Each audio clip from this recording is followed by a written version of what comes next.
Hey everyone, welcome back. Ready for another deep dive? Always ready to dig into some tech rumors. Well, today we're all about the iPhone SE 4. Specifically, what it could mean for those of us who, well, like a good deal. The budget-conscious Apple fans. Exactly. And our source is giving us some juicy hints about some upgrades that might make the SE 4 a real contender. Sounds promising. Lay it on me. Okay, so first up, they're saying it could have a 48 megapixel rear camera. Whoa, hold on. 48 megapixels. You heard that right.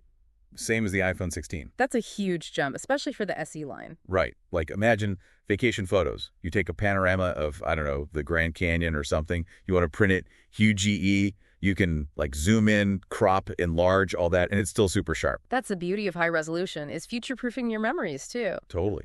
And obviously, day-to-day, sharper photos, better zoom. I mean, you usually only see that kind of camera power in the higher-end models. This is a pretty big deal, if true. Makes you wonder what Apple's thinking. Right?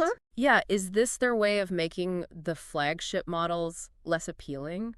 Or just like responding to other phones in that price range that are stepping up their camera game? Yeah, good point. And the front camera, too, is supposedly getting an upgrade.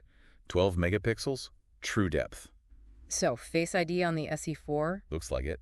Plus, probably even better selfies, which, let's be honest, is always a win. Definitely. And speaking of Face ID, it's just so convenient for unlocking payments, even logging into apps. Super secure, too. Oh, yeah, absolutely. Yeah. But now, the big question, right? Price. The source called it Apple's latest budget beast, but how budget can it really be with these specs? I mean, for me, anything between, say, $400 and $500 would be a steal. Yeah, anything more than that, and it kind of defeats the purpose of an SE model, right? Totally. But imagine if they actually do it. Imagine the ripples. Oh, huge. Google, Samsung, they'd have to really scramble to compete. It would be a total shakeup. Yeah. But okay, let's be real. Budget phones always have, compromises. Right, there's always a trade-off somewhere. Like maybe the processor isn't the very latest one.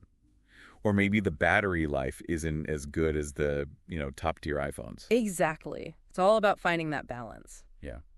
And for our listeners, it's about deciding what's important. That camera, the price, are those worth maybe, I don't know, a slightly slower processor? That's the decision everyone will have to make for themselves. Is it the right fit for their needs and priorities? So yeah, this SE4, it could be a big deal. Powerful camera, budget-friendly. Yeah. But the real question is, would you actually upgrade to it? Knowing, what we've talked about, the good and the maybe not so good. It's a tough call. There's a lot to consider. But it's definitely got people talking, that's for sure. For sure. All right, everyone, that's our deep dive for today. We'll be back soon with more tech rumors and breakdowns. So stay tuned.